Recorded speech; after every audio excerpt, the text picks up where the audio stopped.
When we look into our history, we may find a lot of connection between all different ancient traditions. All different indigenous people had a prophecy about the time that we are living in right now. And what's really interesting about all these different prophecies is that their stories are so similar.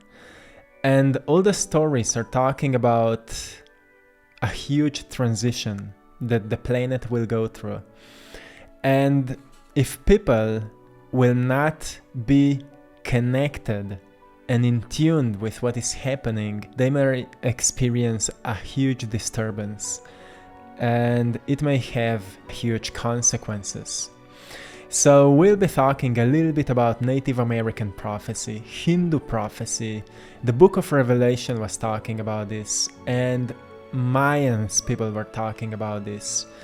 The Mayans prophecy was talking about great cycles as the earth is moving through big cycles. The Mayans had a concept of time cycles, and one of their calendars, known as the Long Count, had a cycle that was believed to end on December 21st, 2012. Some believe that this was a prediction of an apocalyptic event, but as we know now, it was just an end of a certain age. We know that at that time, or around that time, an age of Pisces has ended because it has begun around 2160 years ago, and therefore we are right now in the time when that phase has ended and a new age is beginning. But we have to understand that each of these huge cycles is long around 2160 years, and it goes under a certain zodiac sign, and each zodiac is made out of 30 degrees, and 1 degree takes around 72 years. So it means that as we are in this transition from an age of Pisces into an age of Aquarius, it's a transition of a lifetime almost. So we have to understand that right now we are in a phase where we are beginning the new age. And this same transition is also explained in the Hindu prophecy. Hinduism has various prophecies and concepts about the end of the world, which basically means the end of a certain era, the end of a certain age, and a beginning of a new age. So they use the term the end of the world. Most probably it was just translated that way, but they were always talking just about the end of a certain timeline. They were talking then about the beginning of a new one. So according to Hindu cosmology, the world goes through different yugas, and we are currently ending the Kali Yuga.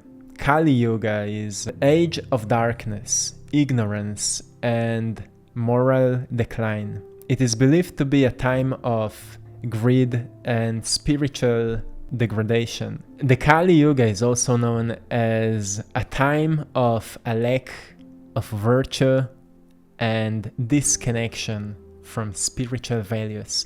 And we can recognize that actually we are living in a world that is lacking virtue and spiritual connection to what are the real values of life. It's not ego boost like I'm better than you, I'm smarter than you, I'm wiser than you, I have more than you, but actually knowing that we are all an extension of the field. Like in quantum physics, we can learn that there is a quantum field in which everything exists, the 0-point field also called, in which life is happening and everything exists as a wave, as a vibration, as a frequency, and nothing is solid until we place our attention to it. So we're all here extensions of consciousness, experiencing life in our own unique individual way, so we can learn the most from all kinds of different events, things, information, everything. And then we gather the knowledge, we gather the information, and we take it back to the source.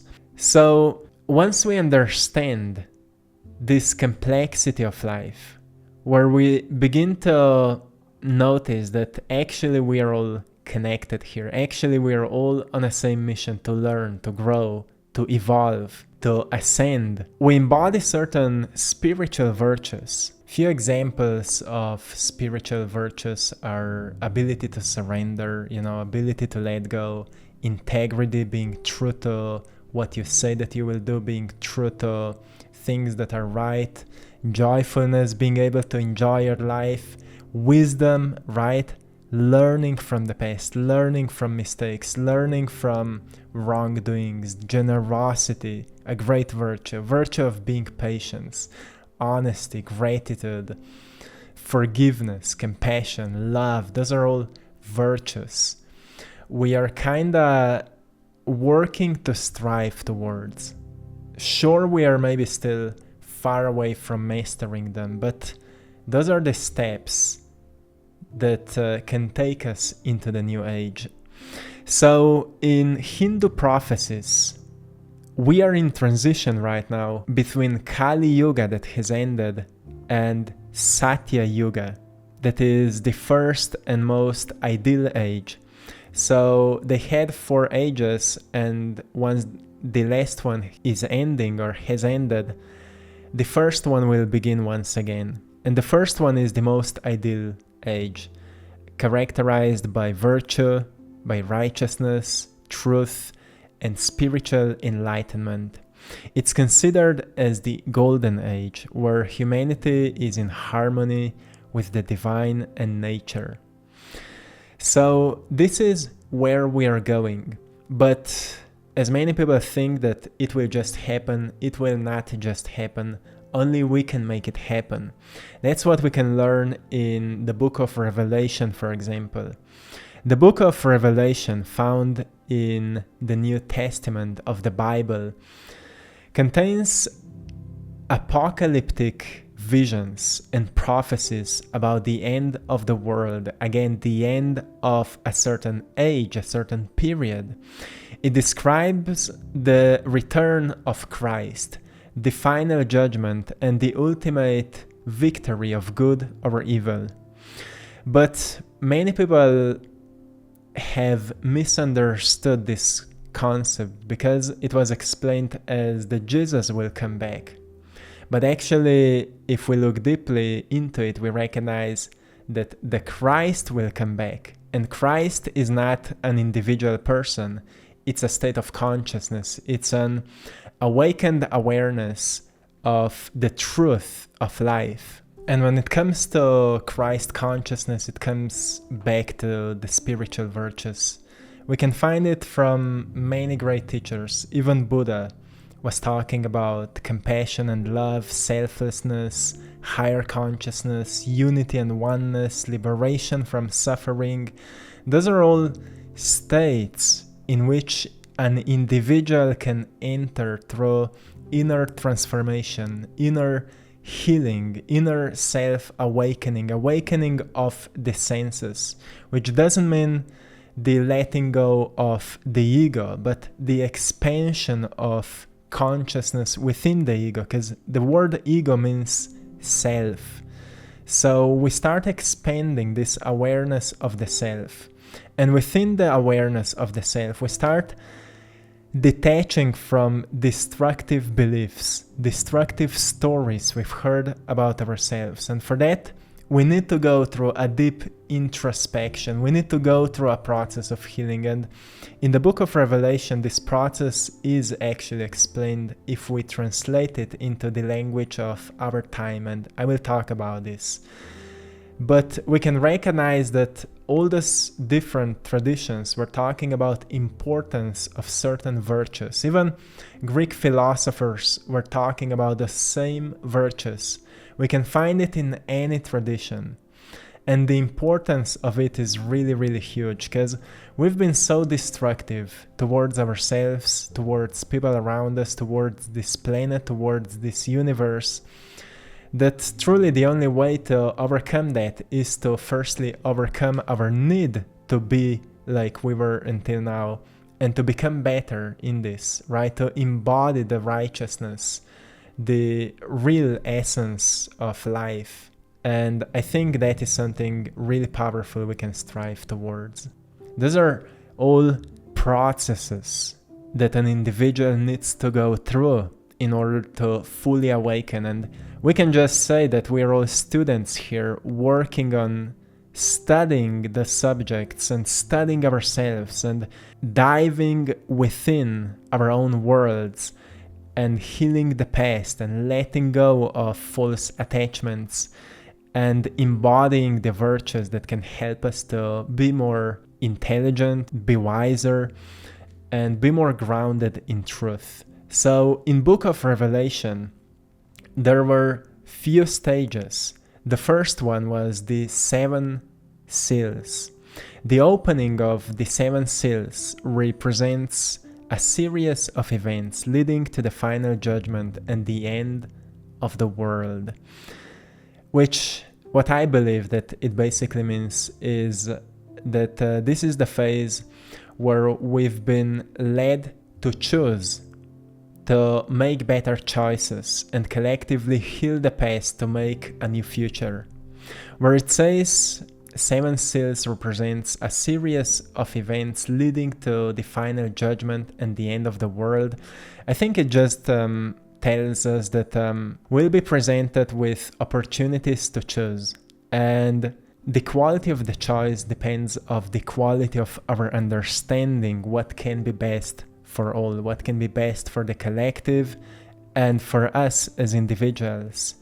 And if we make better choices, we will create a better future, which means the end of the old world and the beginning of a new world. And if we look into our past, what we've been through in the recent years, we've been all presented with opportunity to choose what you choose to believe, what you choose to do with your bodies, what you choose to do for your own health, what you choose to do with your relationships, and so on. So many hard, heavy choices have been presented to us, and it's truly upon each individual what we do with our lives. But we all always have a choice. We always have a choice. And the best thing we can do is to meditate on the different options so we can pick the one that may be the most beneficial for our growth. The second phase in the Book of Revelation about these transformative times was about the 4 horsemen of apocalypse. These 4 horsemen are associated with conquest, war, famine, and death, symbolizing different calamities that will befall the world. So again, we can translate it in however we want, but if we look around us, we can recognize that actually many of these things are happening. Then the third phase is the Great Tribulation, a period of intense suffering and transformation. And again, we see, well, many people are going through deep transformations. And often, if we look at the wisdom from ancient teachers, we recognize that there are 2 ways to grow. One is through pain, and the other one is through awareness and introspection. So a period of intense suffering and transformation is offering us to look on life from a higher perspective, from more healthy perspective that can help us again to make better choices, right? And then there's a period of the second coming of Christ, which I believe is the awakening of the Christ consciousness within individuals, which means that as people started working on inner transformation, they've started waking up to a higher consciousness, to a higher level of understanding and awareness, where we start to make or take better action in our life that can actually transform this world into a better place. So it is again a work of each individual. It's not just waiting for the Savior, which was often taught in the religion or the old concept of religion. But we all know that only we can save ourselves, and if we study those ancient texts, we can recognize that it was always taught the way that we have the power within to heal the world. We have the power within to wake up and do what is right.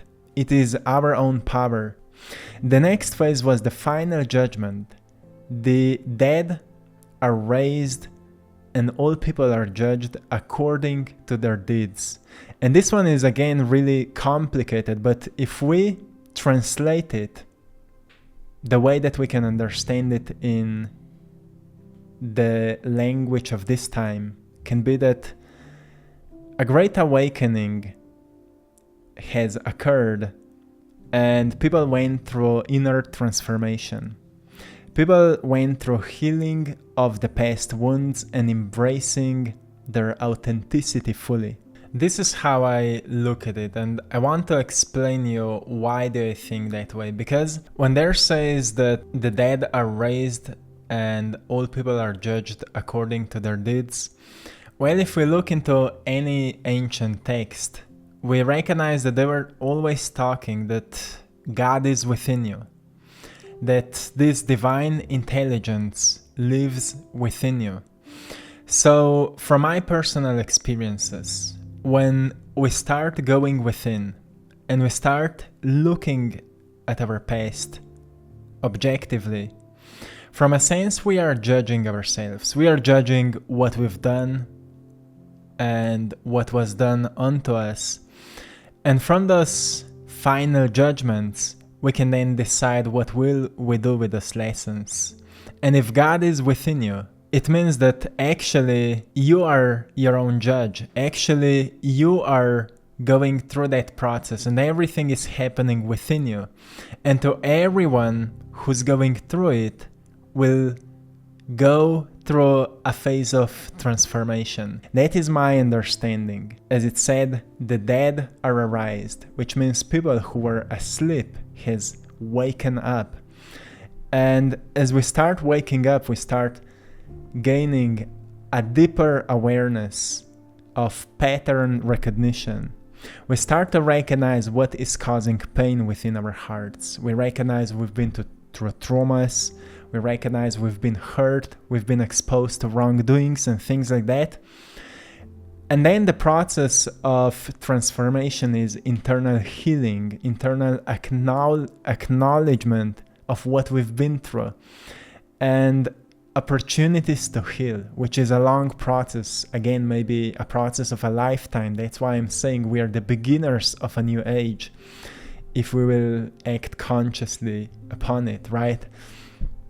So a great awakening is happening, and we have to go through an inner transformation so we can heal our past wounds and embrace our authenticity, which basically means to embrace who we are, to discover our talents, discover our unique gifts and needs, and embrace them and work on them. Work on detaching from your manipulated ideas that were projected onto you through social media and collective consciousness, and in tune with your own soul needs.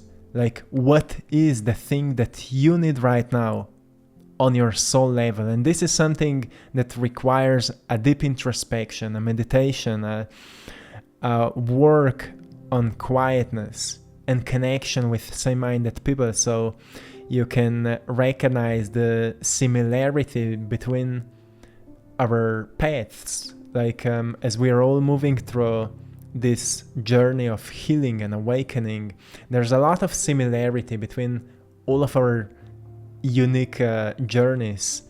So connection with same-minded people is something that can be really helpful at this phase. And then the last phase in the book of Revelation was the new heaven and new earth, the final stage of God's plan where the old order is replaced with a new perfect creation. which in my understanding is a manifestation of that work of conscious people. So it's truly up on us, my friends. And as I was doing research on that, it was so interesting,